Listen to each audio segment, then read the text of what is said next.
उनसे कहा गया कि ये काम करो, इस मार्ग पे चलो, तुमको शांति मिलेगी। चलते जा रहे हैं, चलते जा रहे हैं, चलते जा रहे हैं। पहले तो पता होना चाहिए ना कि शांति पहले है क्या। हाँ, पहले ये तो तय हो जाए कि आपकी शांति क्या है। वही नहीं पता खोजेंगे यही सर बोले ना कि क्यों शब्द का हमने यूज किया ही नहीं। क्योंकि शांति तो सबकी अलग अलग है ना। कोई पैसा पा के शांत हो जा रहा है, कोई शराब पी के शांत हो जा रहा है, किसी की हत्या करके शांत हो जा रहा है। आपकी शांति कहाँ है? तो आपके अंदर दुनिया तो यही चल रहा है ना, जितने हम बाबा लोग हैं, बाबा हमारे हैं, महात्मा जी लोग, वही चल रहा है। शांति शांति शांति। एक हमारा निर्मल बात है कि ये करो वो करो, ये करो वो करो, क्या कुछ नहीं। कौन है? निर्मल बाबा। हमारी माता समोसा आ रहा है। हमारी माता जी खूब देखती थी उनको, खूब, मतलब कि शाम के टाइम में आते थे 6-7 बजे। उस समय पापा कितना चिल्लाएंगे, देखिए पंडित जी रुक जाइए, मजदूर रुक जाइए, मजदूर रुक जाइए। और पापा कहेंगे अरे यार ये क्या कर रही है, सबसे बड़ा तो देवता हमको पूजी नहीं।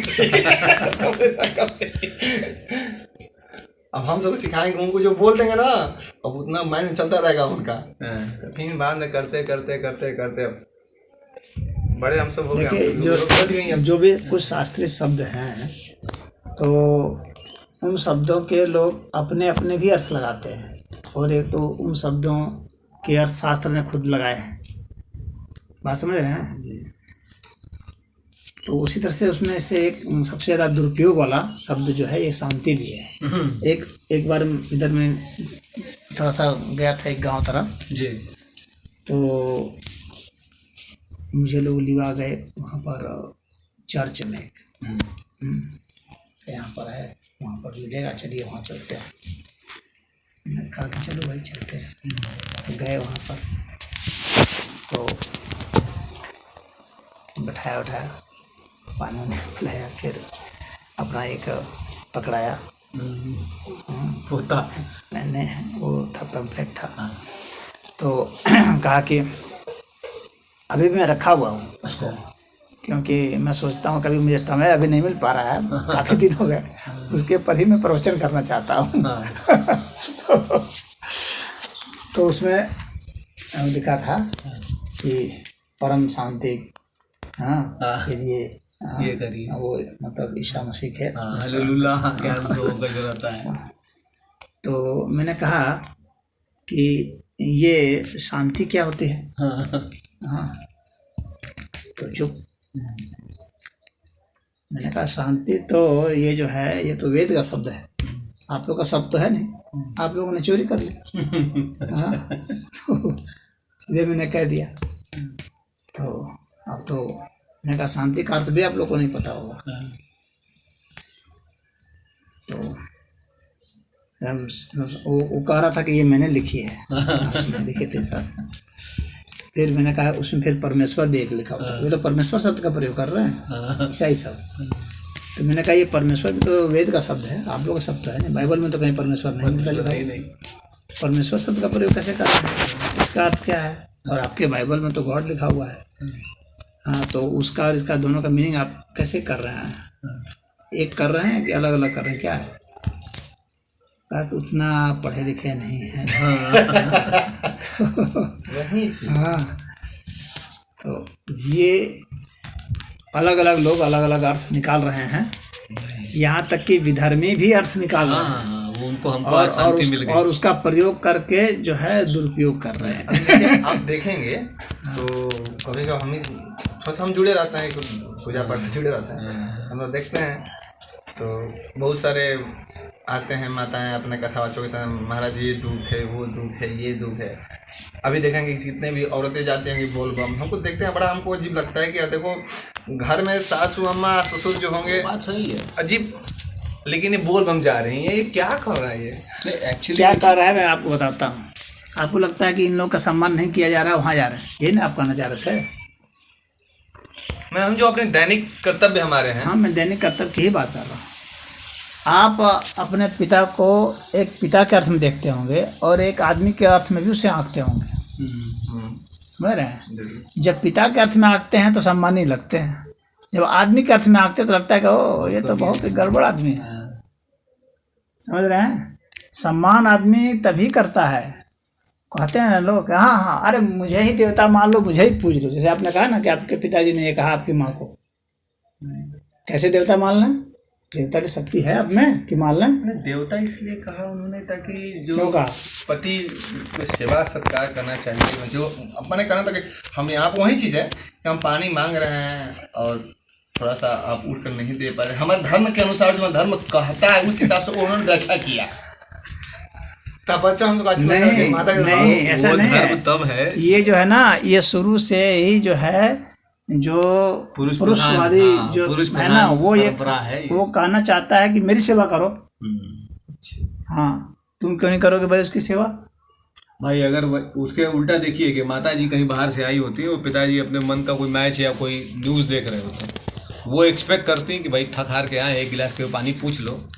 धर्म तो उनका भी है, वो देंगे, वो नहीं देंगे, नहीं दे पाते हैं लोग। सही कह रहे हैं। तब वो देवता ही बने रहेंगे। गुरु जी वही कह रहे हैं कि उसको बात समझ में आ रही है ना? इसीलिए वह व्यक्ति सम्मान नहीं कर सकता है, सम्मान नहीं कर पाता है, और इसलिए वो फिर वहाँ से जाता है। देखता है वो हर व्यक्ति आदर्श की तलाश में है कि आदर्श व्यक्तित्व तो कहाँ मिलेगा, आदर्श व्यक्ति कहाँ मिलेगा। समझ रहे हैं? जब उसको आदर्श व्यक्ति और व्यक्तित्व दोनों मिलते हैं, वहीं पर वो झुक सकता है, ऐसे नहीं झुक सकता, क्योंकि उसका अहंकार सदैव बेस्ट की तलाश में न है, और ऐसे काम चलो व्यवस्था की तलाश में नहीं है कि किसी को मान लो। मानने का जमाना कब का खत्म हो चुका है। सही बात है। अब मानने का जमाना नहीं है, अब तो वो जानेगा खुद। इतनी शिक्षा उसे मिल चुकी है, इतने उसके पास बुद्धि है, इतने विकसित हो चुकी है, तो वह जानने की कोशिश करेगा। तो खैर हम अभी शांति पर आते हैं जिस पर हम लोग बात चल रही थी। क्यों? हाँ, तो मुद्दा है, थोड़ा वो हल हो जाना चाहिए। शांति क्या है? शांति की और तुम्हारे अकाल मृत्यु की, दो चीज़ का है। शांति जो है ना, ये संस्कृत में व्याकरण के हिसाब से सम धातु से बना है।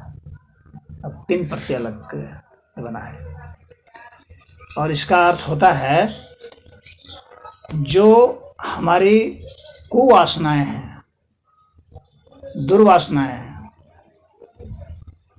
उनको हम दबा दें। यानी हमारे मन में जो कुविचार चलते हैं और कई तरह की बुरी कामनाएं आती हैं, उनको हम दबा दें, और उनको दबा देने के बाद जो अवस्था रह जाती है, यानी जितने नकारात्मक चीज़ें हैं जो मनुष्य का पतन कराती हैं, मनुष्य की ऊर्जा का क्षय कराती हैं, तो उनका जब हम समन कर देते हैं, तो जो बच जाता है ना, उसमें उसको नेगेट करने के बाद जो बच जाता है, वह शांति की अवस्था है। मूलतः अगर हम साइंस की भाषा में समझें तो शांति का अर्थ होगा जब दिमाग में कोई चित्र नहीं है, कोई विचार नहीं है। जब मनुष्य के दिमाग में उस अवस्था में कोई चित्र न हो, कोई विचार नहीं हो, वह अवस्था जो है शांति की होती है। जैसे कि जब मनुष्य बहुत घोर निद्रा में है, तो उसमें कोई विचार नहीं है और किसी प्रकार के चित्र या शब्द नहीं है, उस अवस्था को शांति कहते हैं। लेकिन वह चूँकि बेहोशी की अवस्था है एक तरह की, और बहुत घोर निद्रा की, सुषुप्ति की अवस्था है, तो वह अवस्था जो है वह खुद के बारे में भी नहीं जान रहा होता, यानी खुद के विचार भी उसके नहीं आ रहे होते हैं कि वह भी अपने अस्तित्व में है या नहीं। इसीलिए वह जो अवस्था है वो प्राकृतिक रूप से शांति की अवस्था है, जो कि हर मनुष्य को मिलता है, और उसी के बल पर वो दिन भर अशांति फैला सकता है। उस शांति जो उसको उपलब्ध हुई है, उस शक्ति के बल पर, शांति की शक्ति से दिन भर वो अशांत रहता है, और फिर उस अशांति की शक्ति से फिर जो है वो शांति की ओर प्रेरित होता है, अन्यथा वो पागल होगा। हम लोग किसको पागल कहते हैं? मेडिकली कौन है? सही बात। मेडिकली कौन है जो साइकोपाथ है, जिसको नींद नहीं आ रही है, नींद नहीं आ रही है, उसी को हम लोग पागल कहते हैं। और जब नींद नहीं आएगी ना, तो आप डिस्टर्ब हो जाएंगे, आपको ये समझ में नहीं आएगा कि इसका फंक्शन क्या है। एक वाक्य से दूसरे वाक्य के मध्य जो संबंध होते हैं वे आपको पता नहीं चलेंगे, और यहाँ तक कि दृश्य भी जो है ना वो धुंधले हो जाएंगे, हेजी हो जाएंगे, ब्लड हो जाएंगे। समझ रहे हैं? तो घोर निद्रा में जाना जरूरी है, यानी शांति में जाना जरूरी है। हर व्यक्ति शांति में जाता है, नेचुरली, समझ रहे हो। लेकिन उस वक्त उसको पता नहीं होता है कि मैं शांति में हूँ। वो तो जब वहाँ से वापस आता है, जब नींद खुलती है, तब सोचता है कि मैं शांति में था, अब मैं फुर्तीवान हूँ, अब मैं कुछ कर सकता हूँ, समझ रहे हो। यह एक अवस्था हुई जो कि नेचुरली उसको अवेलेबल है। अब एक दूसरी अवस्था है जब आप खुद अपने पराक्रम से शांति में जा सकते हैं, बस अंदर घुसने के बाद लेफ्ट हैंड खुद अपने शक्ति से, कुटी है ना उसी में। हाँ, आप जा सकते हैं। हाँ। वही योग की पद्धति है जिसको हमारे ऋषि मुनियों ने खोजा है कि हम उस घोर निद्रा की बात नहीं कर रहे हैं, हम जागृत भी हों और शांत भी हों, यानी शब्द भी नहीं हो, चित्र भी नहीं हो, और हम जगे हुए भी हों, हमको पता भी चले कि मैं हूँ, यानी मेरी बेहोशी की अवस्था नहीं है, उसके बावजूद भी न शब्द हो न चित्र हो। वैसी स्थिति में जाया जा सकता है जब शब्द और चित्र नहीं रहेंगे, न अच्छाई रहेगी न बुराई रहेगी, न कोई कामना रहेगी। कामना भी तो एक विचार है ना, एक भावना है ना, तो वे भी नहीं रहेंगे। तो उस अवस्था में प्रवेश कर जाना ही शांति होती है, जो अपने प्रयास से व्यक्ति अपने तप से हासिल करता है। तो वह जो अपने पराक्रम से हासिल करता है वह, और ये प्रकृति जो स्वयं उपलब्ध कराती हुआ, ये दो प्रकार की शांतियाँ हैं। एक में अपना भी होश नहीं है और दूसरे में अपना होश है, हाँ, लेकिन इतना ही होश है कि मैं हूँ, और ज़्यादा और होश नहीं है। बात समझ गए। अब तुम्हारे उस पर अकाल मृत्यु की बात पर आते हैं। आप आकाश गुप्ता है हमारे यहाँ। हरिओम। मौलिका में ही है। क्या पढ़ाते हैं? सर मैं जॉगिंग पढ़ाता हूँ। अच्छा। तो देखिए, हम लोग जब समय में विचरण करते हैं, यहाँ हर तत्व तो देख रहे हैं समय में विचरण कर रहा है। टाइम है, स्पेस है, मैटर, यही ना पढ़ा जाता है। तो जो काल है यानी जो समय है, जिसको एक अर्थ में हम लोग मृत्यु कह देते हैं, क्योंकि वहाँ बदलाव होता है, ऐसा बदलाव जिसको हम लोग वापस नहीं कर पाते हैं। बदलाव तो बहुत सारे हो रहे हैं, लेकिन ऐसे बदलाव जिसको हम लोग वापस नहीं कर सकते हैं। तो वैसे बदलाव को हम लोग कह देते हैं कि मृत्यु हो गई। मृत्यु तो हर क्षण है, जीवन भी हर क्षण है। एक दृष्टिकोण है, एक दृष्टि से देखते हैं तो जीवन लगता है, एक दृष्टि से देखते हैं तो मृत्यु लगता है। वही बात है, इधर से देखो तो जीवन, इधर से देखो तो मृत्यु है। जैसे कि तुम्हारा बचपन मर रहा है, जवानी जन्म रही है, घटना एक ही है, तुम्हारे नजरिया देखने का। तो जिसको तुम मृत्यु कहते हो वह भी किसी अर्थ में जन्म है, क्योंकि ऐसा नहीं होता है कि सडन कुछ जीरो तो नहीं होगा, ट्रांसफॉर्मेशन ही तो होता है, रूपांतरण ही तो होता है। तो रूपांतरण होता है, इसका मतलब वह है काल के संदर्भ में होता है। सदैव कोई चीज़ रूपांतरित होती है तो वो टाइम फ्रेम में ही होता है। तो जब टाइम के फ्रेम में ही हो रहा है तो वह काल कहाँ से है? वो सदैव काल है। तो कभी भी अकाल मृत्यु नहीं होती है, सदैव जो है मृत्यु काल के ही फ्रेम में होती है। अकाल हम लोग अपने संदर्भ में करते हैं, क्योंकि हम लोगों ने यह मान लिया है कि कोई जन्म गया तो 100 बरस के बाद ही वो बनना चाहिए उसको। हम लोग की यह एक जिद है, झूठी जिद है, इसका कोई बेस नहीं है। यह हम लोग की वेल विशिंग है बस, कि अधिक से अधिक दिनों तक जी जाएं, 100 बरस तक जी जाएं। अगर हम लोग 600 बरस तक जीते रहते, नॉर्मल हम लोग का वो होता लाइफ स्पैन, तो हम लोग कहते हैं कि 600 बरस तक जिए। जैसे कि और अन्य जानवर हैं, कोई 12 बरस जी रहा है, कोई 50 बरस जी रहा है, कोई 40 बरस जी रहा है कोई 2.5 दिन जी रहा है, ऐसा भी तो है प्राणी। तो यह जो हम लोग यह मान बैठे हैं कि इतना समय तक जिया तो ठीक जिया, खटिया में मतलब जिया, वो सड़ सड़ के मरा टट्टी कर करके, तो हाँ सही मर गया ये। क्यों? क्योंकि इसने 100 बरस पूरा कर लिया इन किन प्रकार। हाँ, और जो भगत सिंह मर गए तो वो सही नहीं मरे, विवेकानंद मरे वो सही नहीं मरे, क्योंकि बहुत छोटी उम्र में मर गए इनके हिसाब से तो वो अकाल मृत्यु हो गई। अकाल मृत्यु कभी नहीं असंभव है।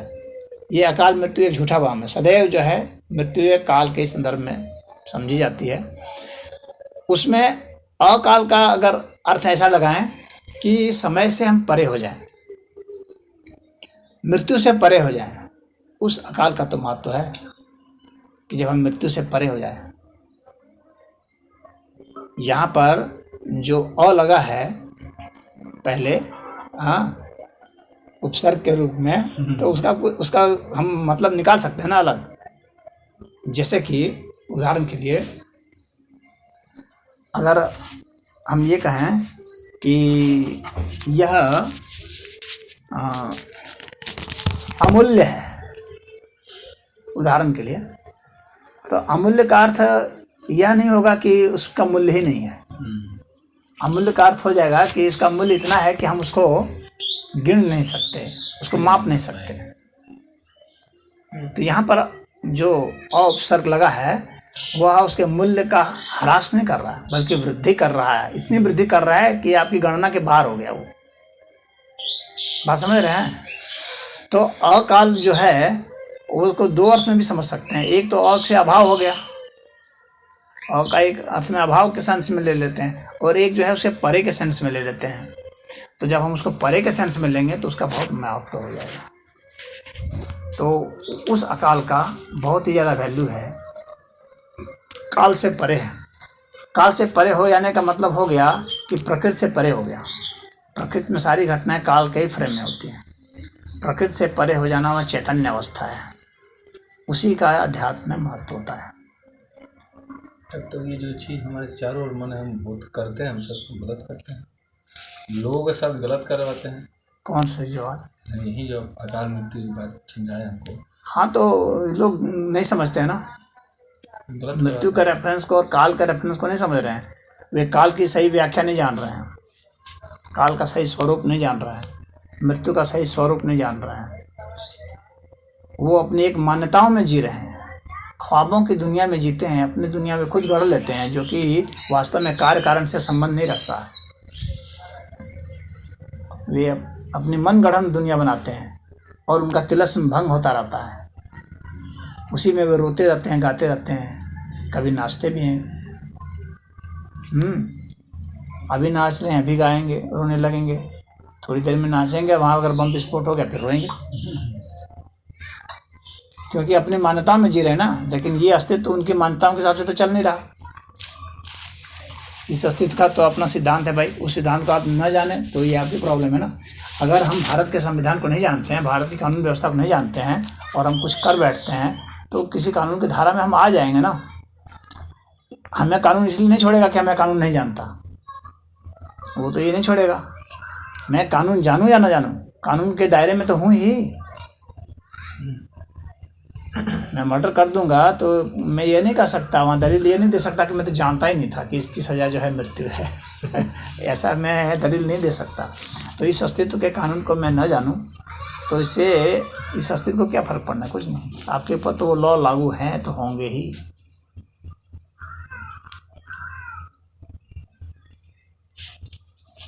तो अकाल मृत्यु जैसी कुछ नहीं होती। मृत्यु आपकी आएगी तो आएगी ही, वो टल नहीं सकती।